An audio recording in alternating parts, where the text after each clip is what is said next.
ખેડૂત ભાઈઓ, તમે જુઓ છો ટીવીમાં સમાચાર આવે છે કે રાજુભાઈ 20 તારીખે કમલમમાં જઈ અને ખેસ પહેરવાના છે અને દિલ્હીથી પણ માણસો આવવાના છે. એ વાત તદ્દન ખોટી છે. રાજુભાઈ ચઈ પણ જવાના નથી. રાજુભાઈ આજ 18 તારીખે સાંજે દીક્ષર એમની પણ ખેડૂત સંમેલન છે, મિટિંગ પણ છે અને 23 તારીખે પણ ગઢડામાં પણ છે. એટલે તમામ ખેડૂતોને કહું છું કે રાજુભાઈ એકેય પાર્ટીમાં નથી જવાના, કોંગ્રેસમાં નથી જવાના, નથી ભાજપમાં જવાના. ખેડૂતના નેતા છે અને ખેડૂતનું જ કામ કરવાના છે. રાજુભાઈ એકેય પાર્ટીમાં અત્યારે જવાના નથી. એટલે ખોટી જે વાતો હાલે છે ને એ તદ્દન પાયાની વાતો છે.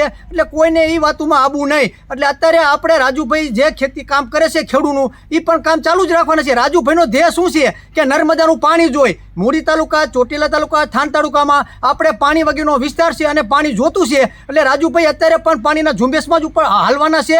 અને રાજુભાઈ આપણે જે 735 કીવીની જે પણ લેન્ડ આવે છે ને, એ લેન્ડમાં કોઈ ખેડૂતને હેરાન કરે નહીં ને, એ માટે પણ રાજુભાઈ રડવાના છે. એટલે કોઈ નહીં હોય કે ભાજપમાં જઈ અને બે જવાના છે. તદ્દન વાત ખોટી છે. ભાજપમાં ન જવાના, કોંગ્રેસમાં ન જવાના. એટલે ખેડૂત સપોર્ટ કરજો અને રાજુભાઈ તમે જોવો એટલે તમને ખબર પડશે પાણીનું પાણી, દૂધનું દૂધ તો થઈ જવાનું છે. એટલે તદ્દન પાયાની વાત છે. અને રાજુભાઈની આજ સાંજે મિટિંગ છે. બધા દીક્ષર ગામમાં પધારજો.